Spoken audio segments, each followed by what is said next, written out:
Gàddaay TV mooy sama télé moom lay seetaan ndax moo may jox information yor. bon maa ngi leen di nuyu kenn ku nekk turam ak santam Ousmane Ndiaye président Sanzala bon 112 heures la ñu woote mais premier jour bi tey jeudi le 16 décembre ñu fas yéene ci def set setal ànd ko ak UCG ñu yombalal ñu ko vraiment te set ku ne xam ne lu muy jëriñ ci nit ak lu muy jëriñ ci marché central au poisson bu ñu jugee ci set setal bi dugg ci reboisement bi ànd ko ak le DG du parc an monsieur Gassama monsieur Sey vraiment mu yombalal ñu ko ànd ak ñun accompagner ñu ci journée bi ak monsieur le DG du marché central au poisson muy monsieur Gassama ànd ko monsieur général Djibi Ndiaye muy journée boo xamante ni daal journée bu ñëpp rafetlu la mu des yeneen ñaari journée yu ci kanam yu gën a am solo mais yii nii mooy wàllum jëmbat garab beeg set beeg yëpp dafa doon lu doomu adama war a fonk ndax ku ne xam na garab li muy def ci doomu adama dañ ko doon sàggane mais moyen toll ni dafa jot ñu fonk garab garab dafa baax si doomu adama garab ak set leen jiital incha allah suba dinañ fas yéene wàcce kaamil ñaanal woy dawli yi nga xamante ne bii ñun ak ñoom ñoo nekkandoo woon fii ak mbooloom julit suñu borom yërëm leen buñ paree ci loolu def don de sang ku ne xam na ni jamono juñ toll nii perte de sang yi dafa bari ci hôpitaux yi moo waral ñu organiser don de sang demain incha allah ci vendredi bi pour def suñu participation ci malade yi nga xamante ne bi ñoo nekk ci hôpital yi te loolu suñu wareef la en tant que jeune da nga war a participer ci développement réew mi ça ne veut pas dire que ni liggéey la rek xëy wàcc non non dimbali malade yi ci biir hôpital yi ci la bokk jëmbati garab nit ñi di ci noyyi di am oxygène ci la bokk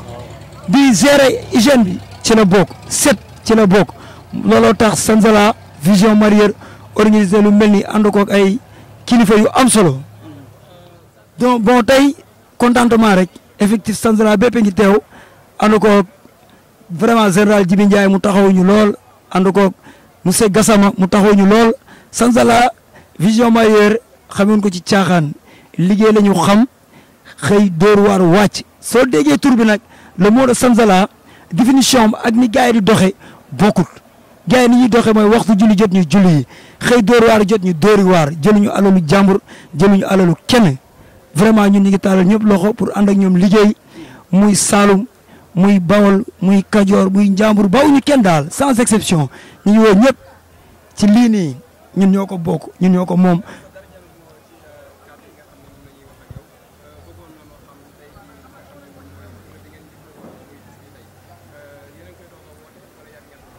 non yàgg nañ def ay journée mais pour la première fois ñu def une journée 112 heures 112 heures tey ñu ngi koy door a def tey jii tey te dañ ko fas yéene di ko continuer incha allah ànd koog le directeur ak général Djibi Ndiaye ak sunu papa Thierno Mbeng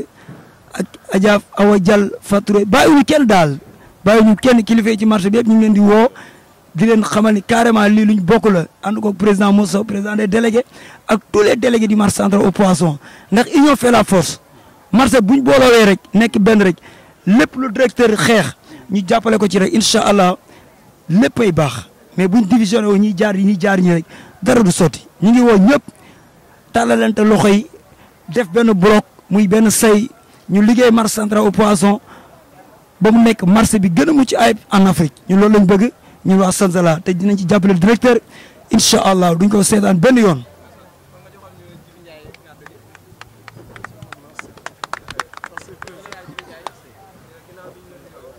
waaw jërëjëf ginnaaw bi ma leen nuyoo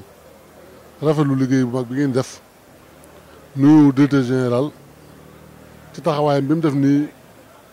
tey ci marché central au poisson de Pikine taxaw ci gannaaw ndaw ñi mais taxaw ci gannaaw Sanzala mais taxaw ci gannaaw acteur bépp boo xam ne yaa ngi ci biir secteur de la pêche kon directeur ñu ngi lay sant bu baax la gërëm ci liggéey boobu ngay def. ndax yow li la ñor rek bi nga ñëwee ba léegi si li la ñor rek mooy lenn mooy marché bu baax kon boo gisee ay ndaw yoo xam ne nii du ñëw ànd jàppale la parce que li ñuy def nii jàppale la mooy fexe marché central set fexe marché bi am ay garab fexe marché bi tëri baax fexe ma am usine glace fexe ma am ay chambre froide fexe ñu defar marché Joola fexe ñu defar fi conteneur yi nekk loolu dama yaakaar ne képp koy def rek yaa ngi jàppale président Macky Sall mais yaa ngi jàppale ministre Aliou Ndoye mais yaa ngi jàppale directeur marché central poisson kon liggéey bii ñu def nii ñun en tant que seen mag en tant que seen samay jarbaat en tant que samay doom ndax ñoom samay doom a fi nekk ak samay rek ak samay jarbaat ñuy yëkkati xalaat bi mel ni def ko ñun waa marché bépp dama wax si turu marché bépp ñëpp ko rafetlu muy Mour Sow dafa dem tey voyagé mais mi waroon na teew fii muy présidente Awa Dial mi ngi ci yoon mi ñëw Fatou mi ñoom ñëpp tey jii dama ñëw jël seen kàddu wax ci ndax xale yi ay xale yu neex a àndal lañu ndax xam nañ fi ñu teg seen tànk li ma gën a neex ci ñoom mooy am nañu yar jox nañu mag kër am nañu respect ba pare nag xalaat vision bu garaaw la ñu am mooy vision bi ñu am vraiment vision la bu jëmee kanam bu jëmee marché kanam mais mooy jëmee Sénégal kanam mooy fexe tey jii ba marché central bëgg-bëgg bi ñu yàgg a jooy muy set mel ni dëkku Dubaï mel ni yenn réew yi Canada wala France ci marché boo xam ne dafa dëppoo ak jamono ñoom vision boobu la ñu am kon président Salsala ci sama tur ci turu marché bépp ñu ngi lay sant di leen gërëm di wax ne fii ngeen teg seen tànk su ko teggul fu ngeen bëgg a àgg den fàgg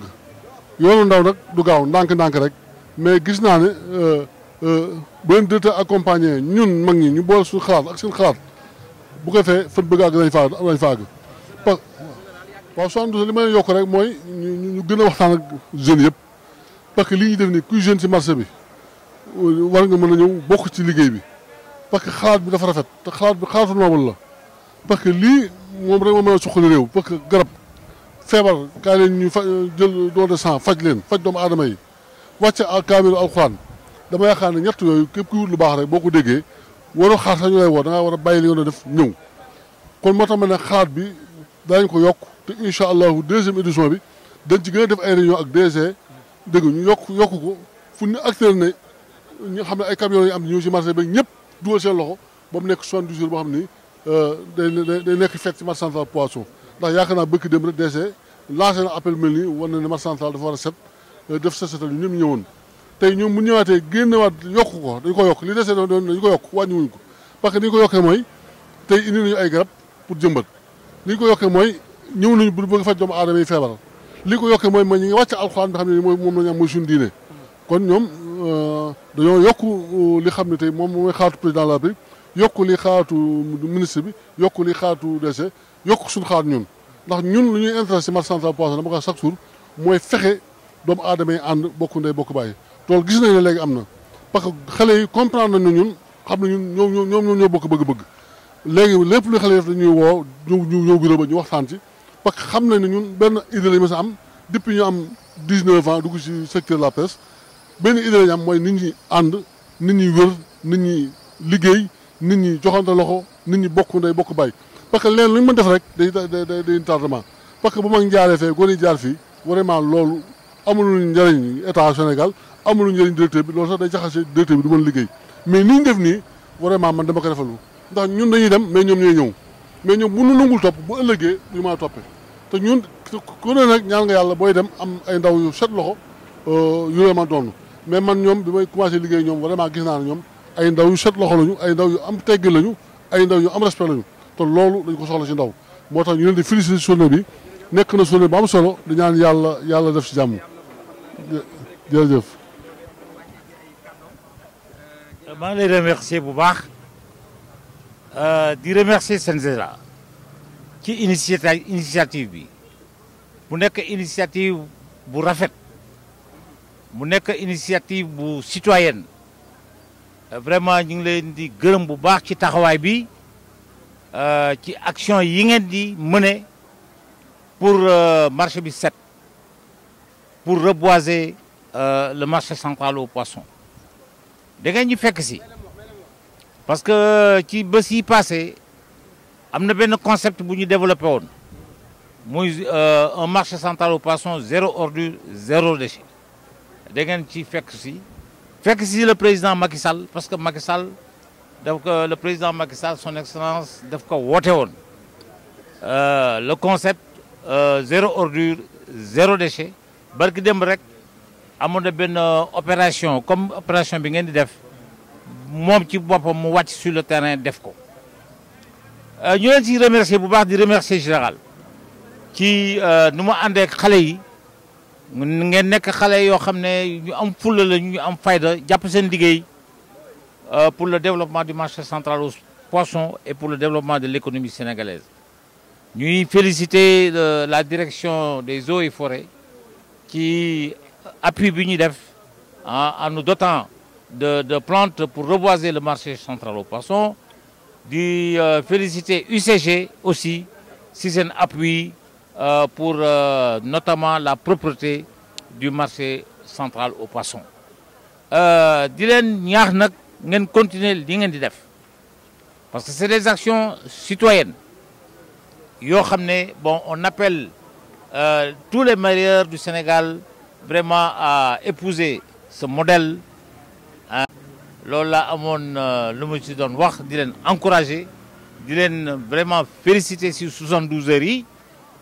di wax rek ne voilà des jeunes qui montrent un patriotisme, voilà des jeunes qui montrent l'amour à leur pays, le Sénégal. Non, c'est un travail rafet na. Ça entre dans notre politique de modernisation du marché central aux poissons. Reboisement, dafa nekk loo xam ne gàncax c'est la vie, c'est l'écologie. Gis ngeen le changement climatique bi am ci àdduna bi et gis ngeen les luttes que le Sénégal mène, que le monde est en train de mener contre le changement climatique. Et reboisement, c'est au cœur de tout ce processus. Donc, dafa nekk loo xam ne ça s'oriente vers les politiques publiques du Sénégal pour un environnement sain. D'ailleurs, dafa nekk benn point dans notre constitution qui est un point fondamental à vivre dans un environnement sain. te ñoom loolu la ñuy def. mën nañ ci féliciter marché central aux poissons est dans cette dynamique vraiment di rafetlu bu baax li ñuy def et di leen encourager ñu gën a continuer loolu mais di gën a souligner seen esprit civique seen citoyenneté seen esprit patriotique vraiment Senzela maa ngi leen di gërëm di leen sant ci seen taxawaay.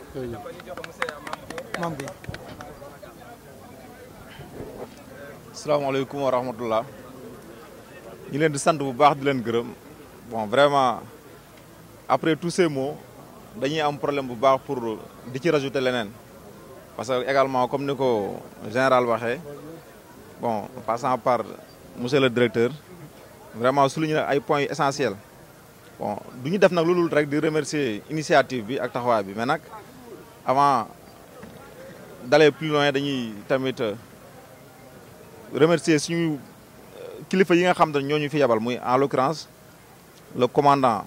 Momar Sy qui est le directeur du parc forestier et zoologique de Hann bon également aussi le ministre de l'environnement Abdou Karim Sall ainsi que le directeur général Baydi Ba donc ñun ci seeni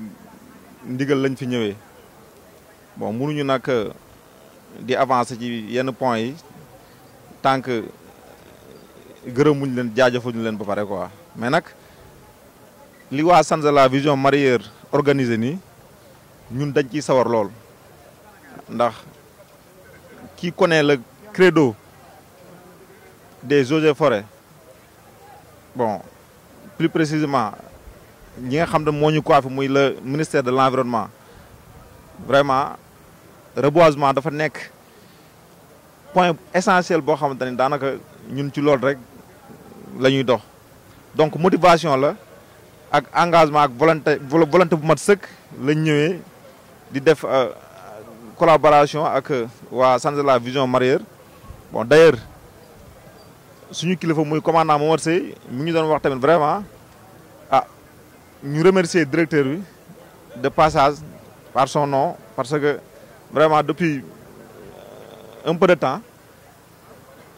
c'est eux qui nous aident quand même à conserver nos produits parce que bëri nañ fa ay produits yoo xamante ni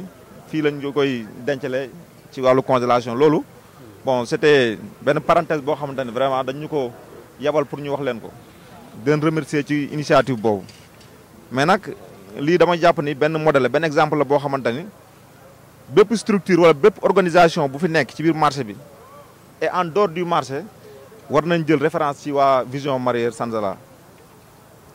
parce que yaakaar naa ni bon y a pas mal de pays yoo xamante ni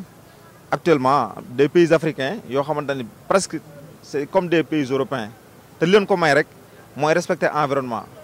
On peut en citer quelques-uns muy le Rwanda comme le directeur doon wax léegi initiative zéro ordure zéro déchet moom la ñu prôné ba tey tax ñu egg fi ñu egg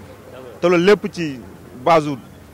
propreté mu nettoiement ak reboisement ci lañ ko amee. Donc ñun dañuy remercier ñi nga xam te ne ñooy waa Sanzala Vision Mareyeur ñoom ñu woo ci loolu te bi ñu ñëwee tamit vraiment fekk nañ fi waa UCG ñuy suñuy naataangoo wax dëgg yàlla rafet nañ seen liggéey bu baax. Donc voilà, merci beaucoup, je vous remercie pour la question parce que c'est une question très pertinente. D'ailleurs ñun dañuy am problème yooyu un peu partout parce que suivi bi nga xamante ne mooy am ci wàllu garab yi pratiquement ñu bëri duñ ko respecté. Suivi bi ñun vraiment loolu dañ ciy accentué bu baax ndax dañuy solliciter tout le temps ci ay reboisement mais au final après bu ñu fa jaaraatee quelque temps dañuy gis ni vraiment xam nga mi ngi noonu quoi kon dañ leen ciy ñaax à ce que entretien bi ñu ciy veiller parce que c'est pas compliqué. C'est pas compliqué waaw ñëw di ko arrosé ak yooyu bon comme duñ ci dugg ci def parce que war nañu ko mën a xam mais c'est une question boo xam te ne ñun dañ ko daf ñuy soxal daf ñuy yitteel ndax tamit suivi bi moo ci am solo quoi parce que mën nañ ko reboiser nii kii ko mais bon bu amul suivi moom du dem fenn laa day dee te loolu ñun moom wax dëgg yàlla buñ sañoon garab buñ gis comme nii lay mel rek waaw day naat ndax di gis garab muy dee moom ñun bëgguñu ko waaw bëgguñu di gis garab muy dee te tamit baaxul ci environnement et puis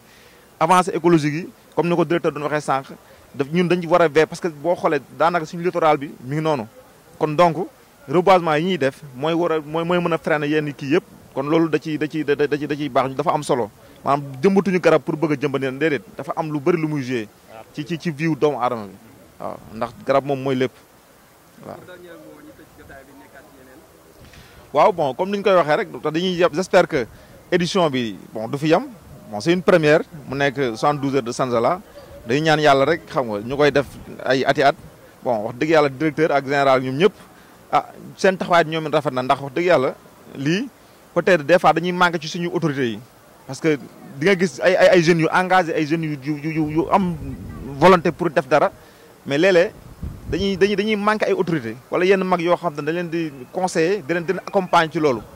mais vraiment général mi koo xam gis directeur aussi lii day dal xel ndax kii moo fii kilifa yi ñun buñ gis moom kese bu fi taxawoon rek daanaka mi ngi noonu général tamit la même chose kon donc ñoom dëgg yàlla dañ leen di jaajëfal di leen gërëm di leen sant ñu xam ni daal seen collaboration ak jeune marché yi fi nekk comme Sanzala Vision Mareyeur wax dëgg yàlla jàpp nañ ni bu ñu leen dégloo ñoom it bon wax dëgg yàlla ñu déggal leen pour ñun mën nañ avancer ba ci kanam quoi waaw loolu daal mooy kàddu yi ma si ko woon jërëjëf